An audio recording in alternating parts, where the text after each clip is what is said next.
వనవాసంలో ఉండగా శ్రీకృష్ణుడు పాండవుల్ని పలకరించడానికి వస్తాడు. పరామర్శ కదా, మేనత్త కొడుకులు కదా. మరి అందుకని ఏమిటో ధర్మరాజు ఇలా అవుతుందని అనుకోలేదయా మనలాగే అంటాడు పాపం. వెంటనే ధర్మరాజు కొంచెం ఆవేశం వచ్చి, నువ్వు నన్ను కాపాడలేదు, అప్పుడు వచ్చుంటే బాగుండేది, ఇప్పుడు వచ్చావు అన్నాడు. ఆయన ఎక్కడతాడు. అయిపోయాక ఈయన గుర్తొచ్చాడు. ఈయనకి చాలా గొప్ప జవాబిస్తాడు వ్యాసభారతంలో. ఇది మామూలు తిక్కన గారి భారతంలో ఉండదు, ఇది వ్యాసభారతంలో ఉంటుంది అన్నమాట.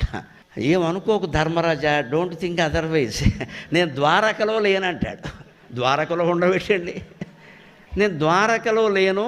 సౌభశాల్వుడు అని ఒకడు మనకి శత్రువు ఉన్నాడు, వాడు విమానం మీద తిరుగుతూ ఉంటాడు, వాడితో 6 నెలలు యుద్ధం చేయాల్సి వచ్చిందయ్యా కర్మకాలి.